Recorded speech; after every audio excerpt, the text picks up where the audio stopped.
the little DEWALT that could. This little DEWALT that I just purchased from Amazon and I just got in the mail today. I pumped up my truck tire.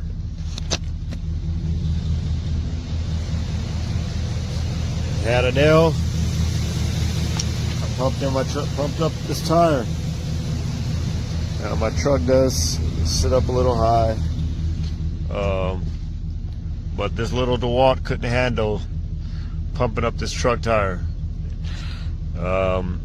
If you're gonna pump it up to 80 psi or anything like that, my suggestion would be to let it sit when it gets to 40, and let it rest. Unplug it, let it rest, let it power down and cool down, and then go to pump up your tire.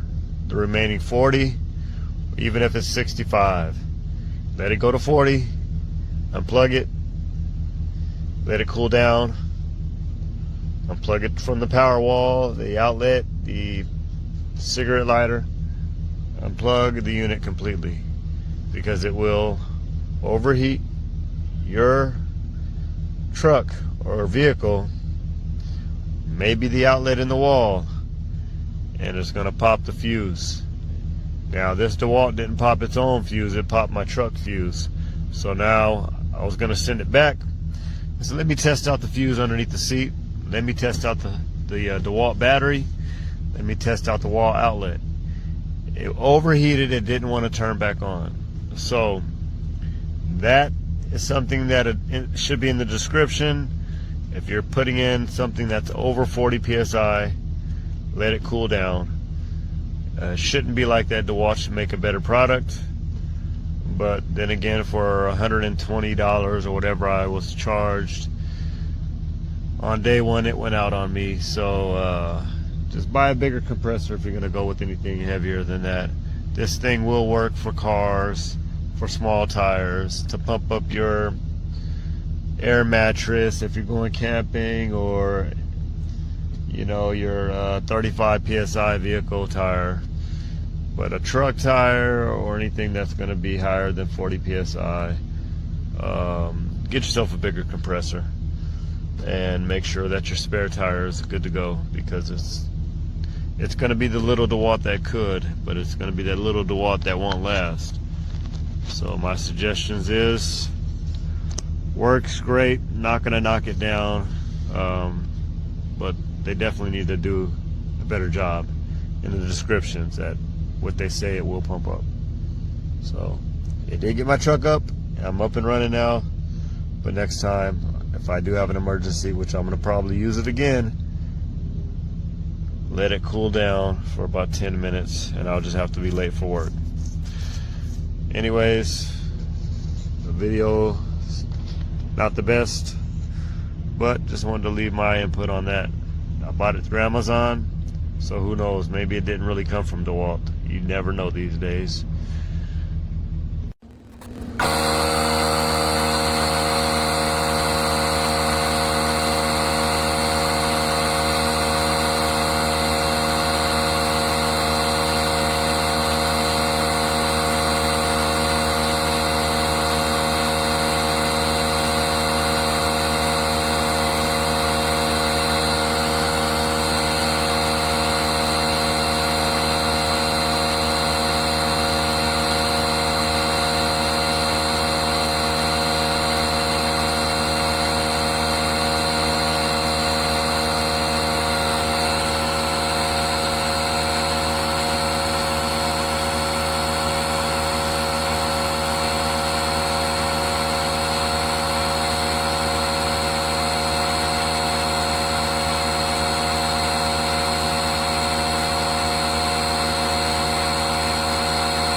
Okay, here's my air pump. It's got a fully charged battery.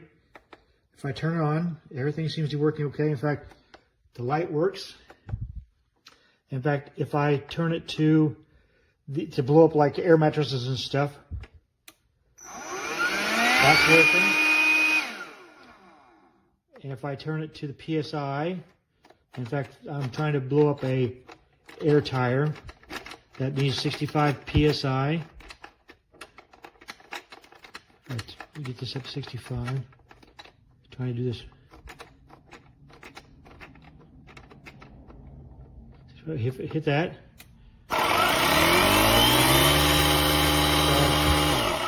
That's working fine. Now I'm going to screw it onto the tire. Get that really tight. And as you can see, the tire is completely flat. And then when I hit play or start,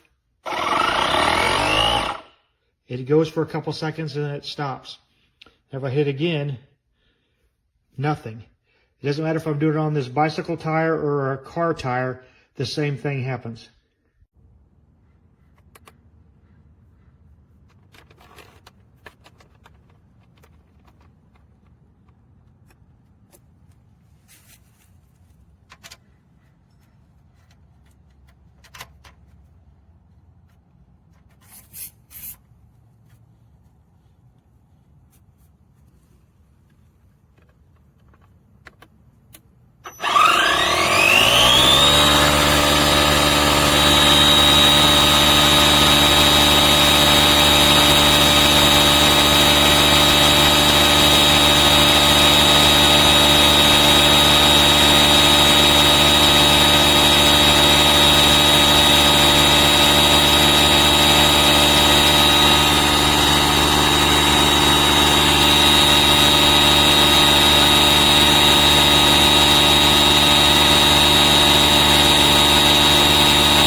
Pretty simple. You just attach your high pressure hose here, screw it on whenever you get it to latch. Every car is different. Okay, oh, I'm not looking at it right. There it goes. And then you set your pressure, which I have it set at, turn it on. I have it set, I want to set it at 34, for example. You can see now it's at 33.8, whatever. And then you hit play.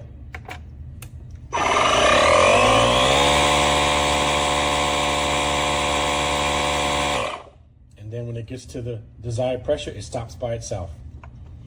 The best compressor I've ever had, sticking with DEWALT.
under